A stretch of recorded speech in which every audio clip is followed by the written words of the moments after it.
Looking back, we should have known better than to laugh at the human. My name is Zrax Tuvok, Senior Diplomatic Advisor to the Galactic Confederation, and I was there on that fateful day when everything changed. Oh yes, I was there, standing proudly with my 4 appendages properly displayed in the formal position, my ocular membranes glistening with diplomatic oil as was customary. I was, as the humans might say, full of myself. We all were. Are you absolutely certain this creature is their chosen representative? Ambassador Plex asked, his voice crackling with barely contained amusement as he adjusted his ceremonial collar. It looks so squishy. According to our intelligence, I replied, checking my datapad, this is indeed Ambassador Tessa Bright, officially appointed by their United Nations governing body. The grand reception hall of the Confederation Tower sparkled with the usual pomp and circumstance. Dignitaries from 17 galactic species mingled beneath the crystal chandeliers, their various appendages clutching glasses of fermented nectar and plates of gourmet nutrient spheres. The usual diplomatic chatter filled the air, trade agreements, territorial disputes, the rising price of quantum fuel. All very proper, all very predictable. Until the doors swung open, announcing Ambassador Tessa Bright of Earth, boomed the ceremonial herald, his voice echoing across the suddenly quiet hall. And there she stood, so much smaller than we expected, so much pinker, with only 2 legs. And those strange protuberances they call arms ending in what appeared to be primitive manipulator digits. But what struck us most was the covering. Unlike our naturally armored exteriors or the Vexillians' magnificent scale patterns, this human wore artificial outer layers. Clothes, they call them. How primitive. Ambassador Plex leaned toward me, his voice dropping to a whisper that his translator still picked up. Are they not advanced enough to grow proper protection? Must they stitch together dead plant fibers to cover their embarrassing flesh? Several nearby diplomats snickered, their translator units struggling to convert the various sounds of alien laughter into something universally understandable. The human, Ambassador Bright, walked forward with a strange bobbing gait that made her look like she might topple over at any moment. 2 legs. How inefficient. She smiled, showing those bizarre white calcium deposits they keep in their food processing orifices. Greetings, esteemed members of the Galactic Confederation, she said, her voice remarkably steady for such a precarious life form. On behalf of Earth and all humanity, I extend our hand in friendship. And then she did something utterly baffling. She extended one of her upper appendages toward Ambassador Plex, holding it there in midair. The room erupted in poorly concealed laughter. Even I, trained in the ways of diplomatic restraint, found my respiratory tubes constricting with amusement. What is it doing? Hissed Representative Klube of the Sentient Gas Collective, his vaporous form swirling with confusion. I believe I managed to say between undignified chortles that it is a primitive greeting ritual. They call it a handshake. They use their manipulator appendages to grasp each other. How unsanitary, gasped Madame Yort, her 3 eye stalks recoiling in horror. Ambassador Bright slowly lowered her hand, her facial features rearranging themselves in a way that our xenobiologists would later identify as embarrassment. But then something remarkable happened. She laughed too. Sorry about that, she said, tucking her appendage back against her side. Cultural differences, I guess. I have been briefed about your customs, but reading about something and experiencing it firsthand are 2 very different things.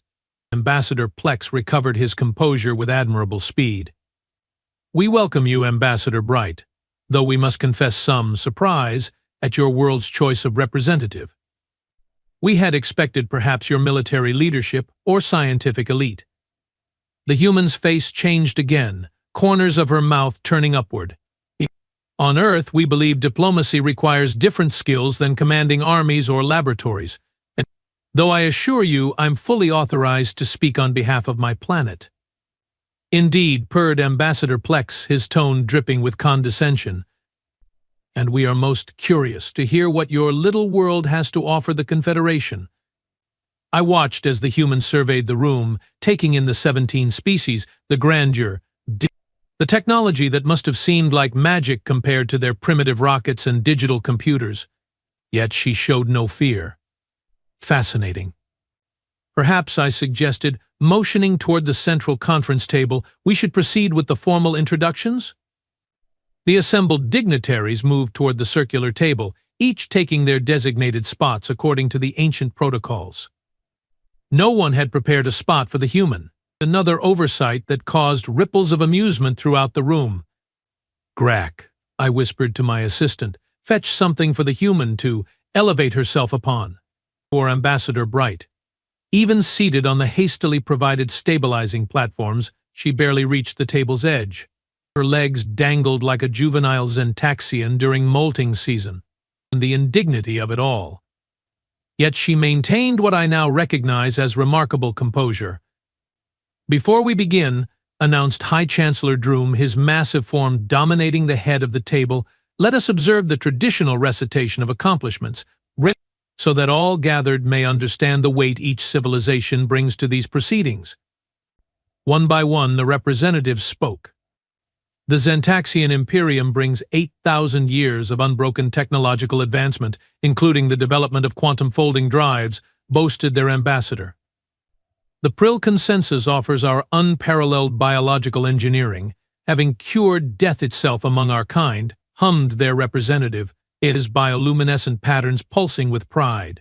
And so it went, each civilization outdoing the last with tales of technological marvels, galactic achievements, and evolutionary superiority. Throughout it all, the human sat quietly, attentively, occasionally making notes with a primitive marking implement on processed plant pulp. How quaint. Finally, all eyes turned to Ambassador Bright. "And what," asked High Chancellor Droom, not bothering to hide the amusement in his voice, "does humanity bring to the Galactic Confederation?" The human stood, smoothing down her clothes with her strange little manipulators. "Humanity brings adaptability," she said simply. The room went silent for approximately 3 seconds before erupting into raucous laughter. "Adaptability," wheezed Representative Klube, his gaseous form vibrating with mirth, as if that's a notable achievement. "My dear Ambassador," said Chancellor Droom, making a visible effort to control his multiple speaking orifices, "every species in this room has adapted. It is the basic principle of evolution. The Draconians adapted to live in vacuum. The Prill adapted to achieve immortality. Surely humanity has something more substantial to offer." Ambassador Bright smiled again, but this time I noticed something different about it. The expression didn't reach her ocular organs. "Chancellor, with respect, I believe you misunderstand. We don't just adapt over evolutionary timescales. Individual humans adapt continuously throughout their short lives. We have inhabited every environment on our planet, from burning deserts to frozen wastelands, from mountain peaks to ocean depths. We have survived ice ages with stone tools and animal skins. We have adapted our behaviors, our tools, our societies, not over millions of years, but sometimes within a single generation, sometimes within minutes." How charming, purred Ambassador Plex. The little human thinks quickly adjusting to minor environmental changes is impressive. Perhaps next they will boast about their ability to digest multiple types of nutrients. More laughter rippled through the room. I joined in, though something about Ambassador Bright's steady gaze made my secondary stomach flutter uncomfortably. "Perhaps a demonstration would be more persuasive than words," she suggested, her voice cutting through the laughter with surprising authority. "A demonstration?" Chancellor Droom leaned forward, his massive frame causing the reinforced chair to groan in protest. "By all means, human. Demonstrate this remarkable adaptability." What happened next still haunts my sleep cycles. Ambassador Bright reached into her garment and removed a small metallic object. "This is a simple tool from Earth. We call it a lighter." With a flick of her strange digits, a small flame appeared at the tip of the device. Several delegates gasped. Open flame was strictly prohibited in the diplomatic chambers due to the gaseous collective's combustible nature. "Ambassador," I exclaimed, "you must extinguish that immediately." The safety protocols, who are exactly what I wish to discuss, she interrupted, her voice calm even as security drones began to circle overhead. Your safety protocols are designed for the comfort of every species present, except humans. The atmospheric composition in this room, while breathable for us, contains half the oxygen concentration we are accustomed to. The gravity is set to Confederation standard, which is 1.4 times Earth gravity, putting strain on my heart and lungs. The temperature is maintained at a level that requires me to wear thermal regulation garments beneath my diplomatic attire. She held up the flame, which danced dangerously in the recycled air. Yet here I stand, conducting diplomacy despite physical discomfort, adapting minute by minute. No other representative here has had to make such adjustments simply to attend this meeting. Put that away at once, demanded Representative Klube, his gaseous form retreating to the farthest corner of the room. With another flick, Ambassador Bright extinguished the flame and returned the device to her pocket. My apologies for the alarm. That was merely a controlled demonstration, but it was too late. The damage was done. The human had broken protocol, had threatened the safety of the diplomatic gathering, had shown a reckless disregard for Confederation norms. Whispers flew around the table like agitated prill fireflies. This meeting is temporarily adjourned, announced Chancellor Droom, rising to his full 3-meter height. Security, please escort the human representative to the diplomatic quarters until we determine an appropriate response to this incident. As 2 security drones flanked Ambassador Bright, she turned to address the room one final time. Consider this. Esteemed representatives, in the time we have been talking, I have been adapting to your atmosphere, your gravity, your customs. But have any of you considered adapting to mine? Humanity doesn't demand that the galaxy bend to our preferences. We bend ourselves to meet the galaxy where it is. And sometimes, that flexibility is more valuable than any technology. The room fell silent as she was led away, her small form somehow seeming larger than before. Well, said Ambassador Plex after a long moment, that was certainly dramatic. Typical primitive behavior, mistaking theatrics for diplomacy. I nodded in agreement, yet something about the human's words lingered in my thoughts. Adaptability. Not as an evolutionary trait, but as a conscious choice. A strange concept. Little did we know that the small flame Ambassador Bright had produced was nothing compared to the fire about to engulf our carefully ordered diplomatic world. The emergency meeting that followed was contentious, to say the least. The diplomatic chamber had been reconfigured, security increased, and Ambassador Bright conspicuously absent. This human has demonstrated exactly why primitive species should not be admitted to the Confederation, Ambassador Plex was saying, his speech appendages quivering with indignation. They lack the basic restraint and protocol awareness required for galactic diplomacy. I concur, buzzed Representative T. Zick of the Hive Worlds. Their unpredictability presents an unacceptable security risk. Chancellor Droom raised his upper limbs for silence. We must consider this carefully. While the human's actions were indeed alarming, our preliminary scans indicate their planet possesses significant quantities of rare minerals and biological compounds of interest to the Confederation. Ah, there it was. The real reason Earth had been contacted at all, not out of any genuine diplomatic interest, but because initial surveys had detected valuable resources. How typical of our supposedly enlightened Confederation. Perhaps I suggested, finding myself in the unusual position of playing moderator, we should allow the human representative to explain her actions before rendering judgment. Chancellor Droom's multiple eyes swiveled toward me with surprise. An unusual suggestion from you, Advisor Tuvok, but not without merit. Bring in the human. When Ambassador Bright returned, she carried herself differently.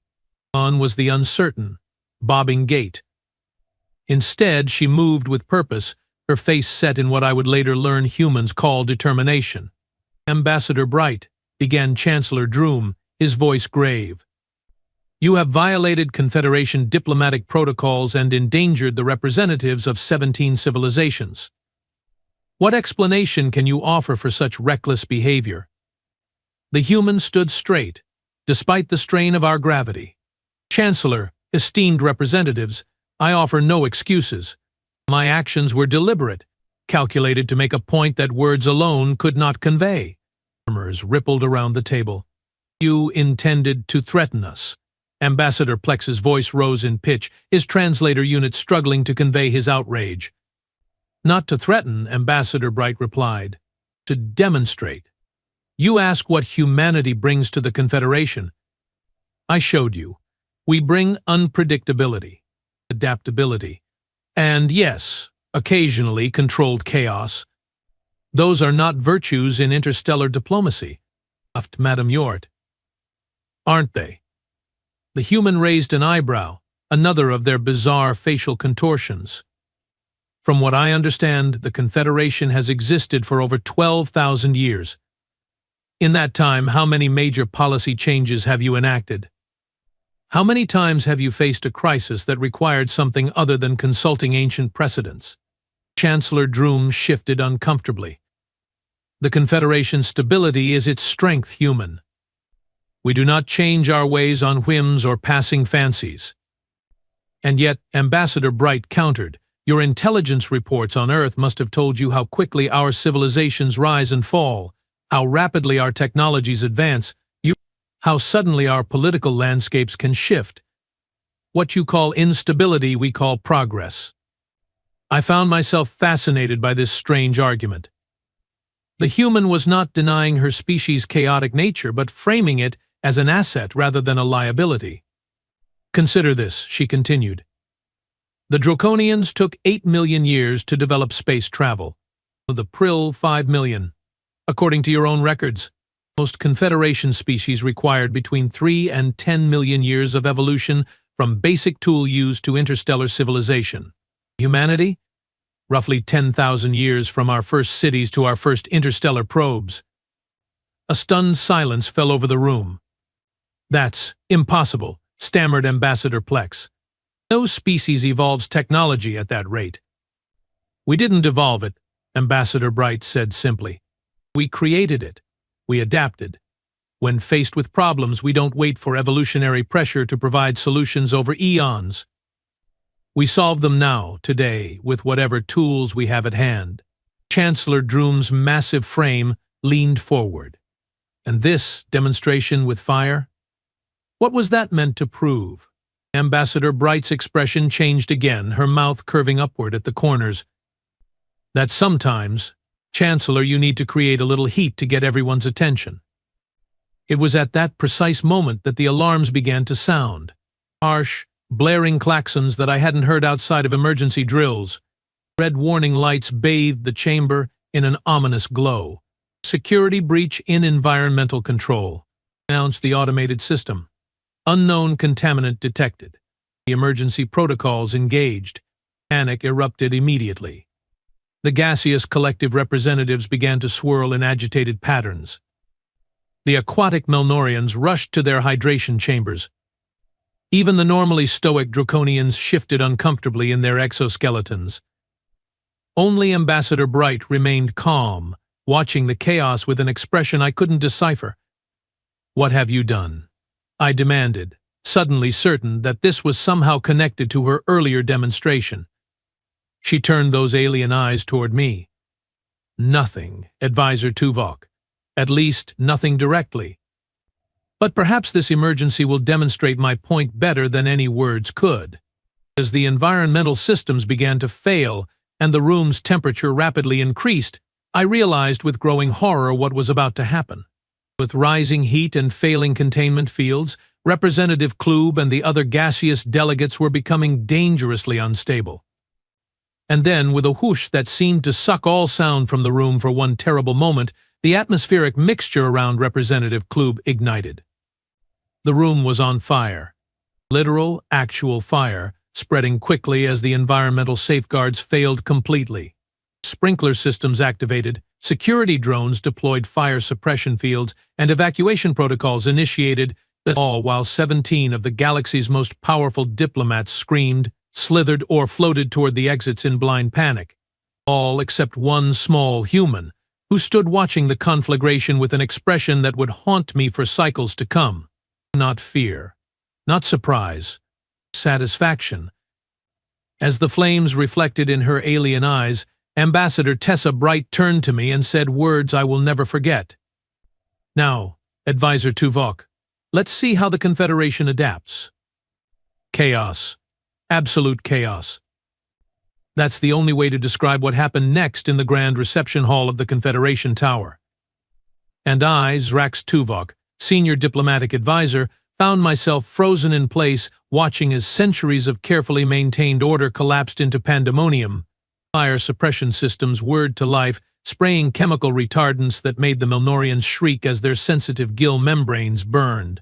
Emergency containment fields snapped into place, trapping the panicking gaseous collective representatives in stabilization bubbles that prevented them from combusting further, but also left them bobbing helplessly against the ceiling like bizarre party decorations. Chancellor Droom bellowed orders that nobody followed. Ambassador Plex had somehow wedged his considerable bulk beneath a conference table designed for a species half his size. The Draconians had deployed their exoskeletal defense plates, transforming into what appeared to be a collection of ornate boulders. And through it all, Ambassador Bright stood perfectly still, hands clasped behind her back, watching. "What have you done?" I managed to sputter, my respiratory tubes constricting with stress. "Are you trying to start an interstellar incident?" The human's face did that strange movement again, corners of the mouth up, eyes crinkled. "The fire wasn't my doing, Advisor Tuvok. The environmental systems were already failing. I simply anticipated it. Impossible. The Confederation's systems never fail." "Never? Really?" She raised one of her eyebrows. "When was the last time they were updated?" I blinked my tertiary eyelids in confusion. "Updated? They were installed during the Great Reformation over 600 years ago. They are perfectly. 600 years without an update." Ambassador Bright shook her head. "On Earth we update critical systems monthly, sometimes weekly. Technology doesn't remain perfect without maintenance and improvement." A security drone buzzed overhead, its monotone voice cutting through the chaos. "All diplomats proceed to emergency evacuation points." "This is not a drill. Repeat, this is not a drill." "We should go," I said, gesturing toward the nearest exit with my upper limbs. To my astonishment, Ambassador Bright moved in the opposite direction, toward the central control panel. "What are you doing?" "That's for authorized Confederation personnel only." She glanced back at me, her alien face set in an expression I couldn't read. "I'm adapting to the situation. Something your Confederation seems remarkably bad at." Before I could stop her, she had reached the control panel and was manipulating the interface with her primitive digit-tipped appendages. Alarms blared in response to her unauthorized access. "Security violation," announced the system. "Human biosignature detected at primary controls." I hurried to her side, panic rising in my secondary vascular system. "Stop this at once. You will be imprisoned for tampering with Confederation systems." "Look at your control systems, Advisor," she said, not pausing in her rapid-fire manipulations of the interface. "The primary cooling regulation is locked in a feedback loop. Your fancy 600-year-old system is literally cooking itself." I glanced at the diagnostic panel and felt my hemolymph run cold. She was right. The environmental regulation system was showing critical failures across all subsystems. "How did you know?" "The temperature has been rising steadily since I entered the chamber. Micro fluctuations in the lighting. A slight variance in the artificial gravity. Small signs, but to a species that evolved on a planet with constant environmental changes, they are obvious." Her fingers flew across the panel. "Your system is trying to solve the problem by following its original programming, but the parameters have shifted. It needs to adapt. You can't possibly understand our technology." I protested, though with notably less conviction. Ambassador Bright snorted, an odd expulsion of air that I would later learn signified derision. Your technology is based on quantum principles we have been studying for over a century. The interface is different, but the fundamentals are the same. Besides, she added, glancing up with that strange mouth curve, I did my homework before coming here. Around us, the chaos was beginning to organize itself into something resembling an evacuation. Security personnel were shepherding diplomats toward the exits, while emergency containment teams worked to stabilize the environmental systems. Unauthorized protocol initiated, announced the system suddenly. Emergency override, adaptive response pattern. The alarms ceased. The red emergency lighting faded, replaced by a soft blue glow. Throughout the chamber, temperature regulators hummed to life, quickly bringing the atmospheric conditions back to standard parameters. The fire suppression systems recalibrated, targeting only actual flames rather than spraying chemicals indiscriminately. Within minutes, the crisis was over. Ambassador Bright stepped back from the control panel, wiping her strange manipulator digits on her leg coverings. What did you do? I asked, mandibles slack with astonishment. I told the system to stop trying to solve the problem according to its original parameters and instead adapt to the current situation. Basically, I gave it permission to try something new. Chancellor Droom approached, his massive form somehow looking diminished despite its size. Explain yourself, human, he demanded, though the usual imperious tone was notably absent. Ambassador Bright turned to face him, standing straight despite the strain of our gravity. Your environmental system was designed to maintain perfect stability, Chancellor. Any deviation triggered automatic corrections based on outdated baseline data. When actual conditions changed over centuries, those corrections became increasingly extreme, eventually creating a feedback loop. The system was trying so hard to maintain perfection that it was destroying itself. Representative Klube, now safely contained in a portable environmental bubble, floated closer. Are you suggesting the fire was our fault? I'm suggesting, Ambassador Bright replied calmly, that any system that values stability over adaptability will eventually collapse under its own rigidity, be it an environmental control system or a galactic confederation. A profound silence fell over the chamber. Ambassador Plex, having extracted himself from under the table with as much dignity as possible, cleared his throat equivalent. How did you know how to fix our systems? This is highly sophisticated technology, far beyond what your species has developed. The human smiled, and this time I recognized the expression for what it was, not aggression, but confidence. Before coming here, I spent 3 months studying everything we know about Confederation technology. I learned your coding languages, your system architectures, your fail-safe protocols. I memorized your emergency procedures manual, all 12,487 pages of it. That's not possible, stammered Madame Yort. Our own diplomatic trainees require years to master that material. Ambassador Bright shrugged, another curious human gesture. As I said, adaptability. When humans need to learn something, we focus intensely. We don't wait for the knowledge to be absorbed through generational education programs. We just learn it. Fast. Chancellor Droom's multiple eyes blinked in sequence, a sign of deep thought among his species. You are saying you anticipated this emergency? Not specifically, no, but I knew something would go wrong. The human's face became more serious. Something always goes wrong, Chancellor. That's the one constant in the universe. The question isn't whether you can prevent all problems, you can't. The question is how quickly you can adapt when they occur. I found myself nodding before I realized what I was doing. The human has a point, Chancellor. Our protocols for this emergency were insufficient. Ambassador Bright gave me a quick glance that I interpreted as gratitude. Perhaps, rumbled Chancellor Droom, we should reconvene tomorrow after systems have been fully restored and safety verified. This has been an informative first meeting. As the dignitaries filed out, murmuring among themselves, I found myself alone with Ambassador Bright. That was quite a first impression, Ambassador, I said, unsure whether to be impressed or appalled. She laughed, a strangely musical sound. Not exactly how I planned to introduce humanity to the galactic community, I will admit. But effective, wouldn't you say? Effective at what, exactly? Her expression became serious again, yet demonstrating that we are not just another species to be patronized, exploited for our resources, and kept at the diplomatic kids' table. We may be younger than any civilization in the Confederation, but we have packed a lot of learning into those years. I considered this, you knew, didn't you? That the Confederation only contacted Earth because of its mineral resources? Of course. We are not naive, Advisor Tuvok. We have read enough of our own history to recognize the patterns of colonization and resource exploitation.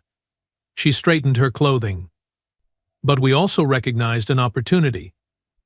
The Confederation needs what we have, not just minerals, but a fresh perspective. New solutions to old problems. And fires in diplomatic chambers? I couldn't help asking. That earned another laugh. A happy accident that proved my point rather dramatically. Though I won't pretend I wasn't planning some kind of demonstration. She patted the pocket containing her lighter. Just not quite so explosive. Against all my training and better judgment, I found myself fascinated by this strange, soft creature with her bizarre perspectives and alarming adaptability. I think, I said slowly, that I would like to learn more about humans. Good, she replied with that curious mouth curve. Because after today, everyone will want to know more about us. And Advisor Tuvok? This was just our introduction. The following day's meeting was considerably different from the first. For one thing, Ambassador Bright had been allocated a proper seat, custom fabricated overnight to accommodate human physiological requirements. For another, there was a noticeable lack of condescending laughter. Chancellor Droom opened the proceedings with uncharacteristic humility. Before we continue our discussions, I believe the Confederation owes Ambassador Bright both an apology and our gratitude. Our internal investigation has confirmed that her quick actions yesterday prevented a catastrophic system failure that could have resulted in significant casualties. Ambassador Bright inclined her head graciously. No apology needed, Chancellor. We all have our moments of adjustment when encountering new species. I noticed several diplomats shifting uncomfortably in their seats. Diplomatic language was one thing. This level of directness was quite another. Yes, well, continued the Chancellor, in light of yesterday's events, we have reconsidered Earth's application for Confederation membership. Murmurs rippled around the table.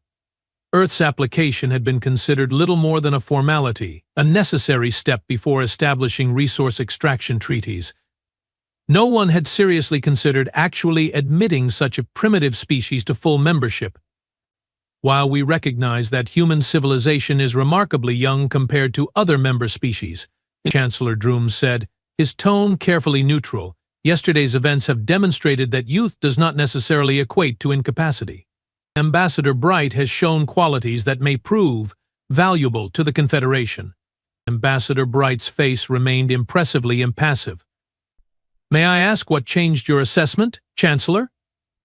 The massive alien shifted uncomfortably. Our security systems recorded your actions during yesterday's emergency. You did not simply shut down the malfunctioning systems or implement a standard bypass. You created an entirely new protocol that our best engineers have described as elegant and innovative.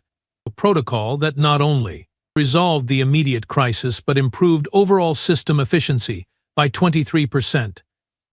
I glanced at Ambassador Bright, expecting to see triumph or at least satisfaction on her alien features. Instead, I saw only attentiveness. Furthermore, continued the Chancellor, we have reviewed Earth's historical and technological development. Your species' rate of advancement is unsettling. From primitive combustion engines to rudimentary space travel in less than a century. From basic digital computing to quantum processing in mere decades. From isolated nation-states to global governance in a historical eye blink. We are motivated learners, Ambassador Bright said mildly. Ambassador Plex, notably less condescending than the day before, leaned forward. What the Chancellor is attempting to say, Ambassador, is that we have reassessed humanity's potential value to the Confederation. Your adaptability, while initially appearing chaotic to our sensibilities, may offer certain advantages, such as problem-solving approaches we might not consider, offered Representative Zik of the Hive Worlds. Yesterday's incident revealed concerning rigidities in our systems. Technological innovation accelerators, added another diplomat. Your species appears to compress development timelines remarkably. Ambassador Bright listened to each contribution with that same attentive expression.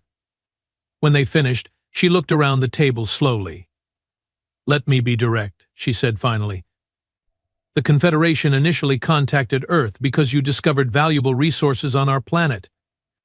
You expected to deal with primitive beings you could easily manipulate into unfavorable extraction agreements.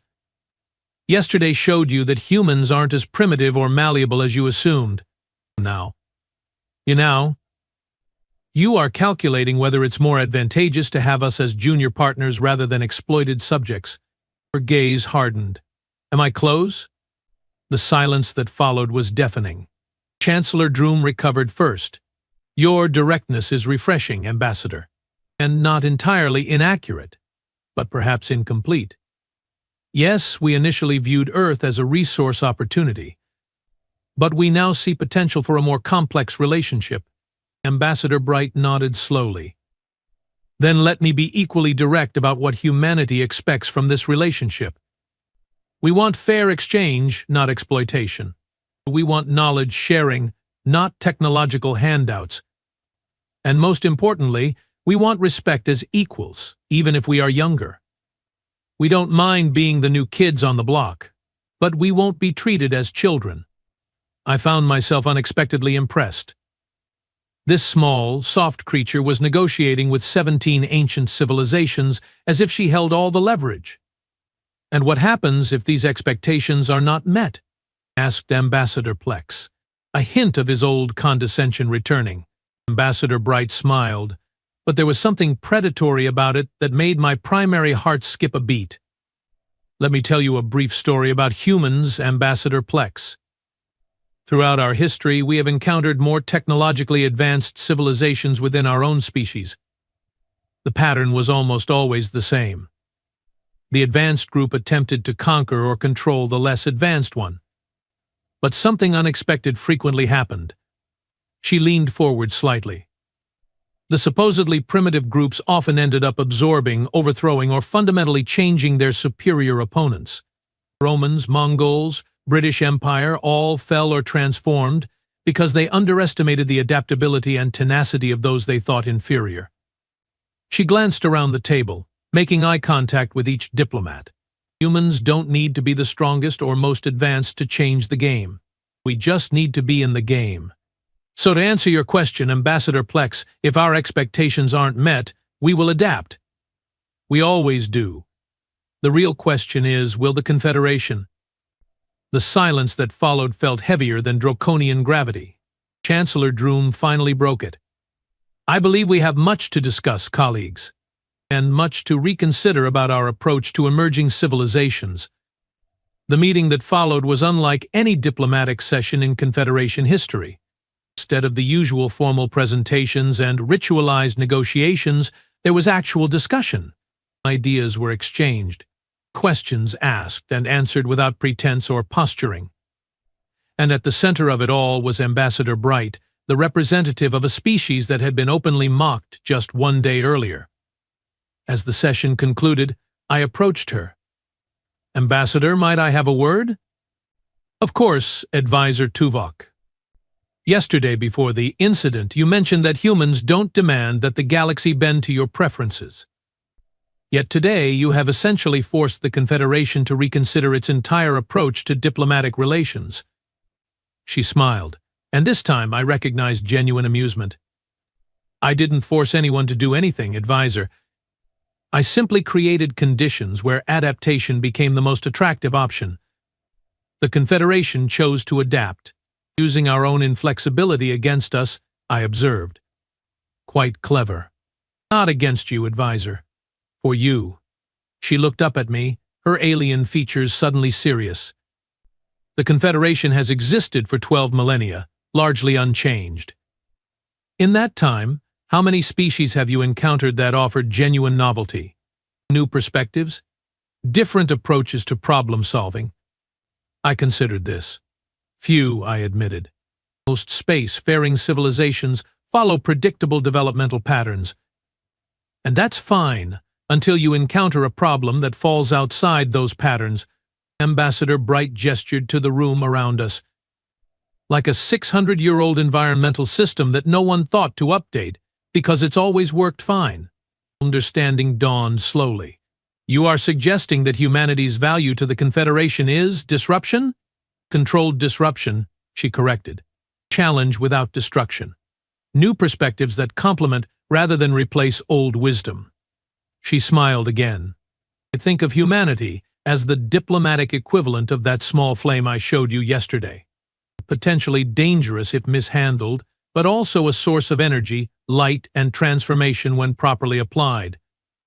I found myself chuckling, a most undignified sound for a senior diplomatic advisor. A poetic analogy, Ambassador.